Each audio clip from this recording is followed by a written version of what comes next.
Ce petit livre a été écrit au lendemain même de la guerre d'Algérie à la demande d'un éditeur étranger. Publié en Angleterre et en Italie, il était resté inédit en France. La fraction du public qui se sentait touchée par l'existence de la torture pratiquée en Algérie et en France par des policiers, des officiers et des soldats français pouvait se croire largement informée. Une nouvelle génération est entrée aujourd'hui dans la vie publique. Il n'a pas paru inutile de lui présenter sous une forme pédagogique, comme on dit, une analyse d'un mécanisme susceptible de se remettre en marche à n'importe quel moment, même dans une France réduite où peu s'en faut à l'Hexagone. Je me suis efforcé depuis 1962 de me tenir au courant des publications nouvelles sur l'affaire algérienne, et mon livre s'en est trouvé, sur de nombreux points, remanié.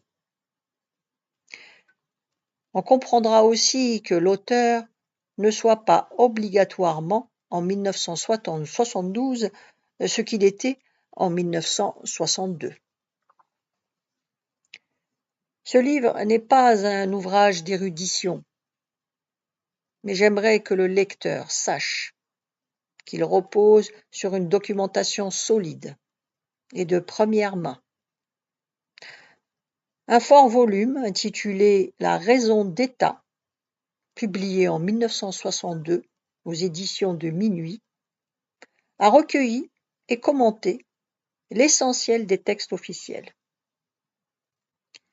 Rapports de hauts fonctionnaires, documents secrets de la Commission de sauvegarde instituée en 1957, qui permettent d'établir que la torture est devenue, pendant la guerre d'Algérie, une institution d'État.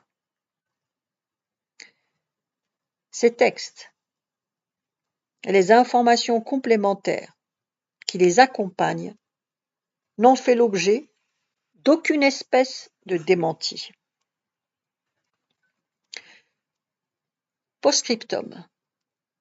Une partie du manuscrit français ayant disparu, il m'a fallu la retraduire de l'anglais et de l'italien. J'ai bénéficié pour cela de l'aide de Micheline Poutot, que je remercie vivement. Naturellement, les citations de textes français ont été revérifiées sur les originaux. Pierre Vidal-Naquet.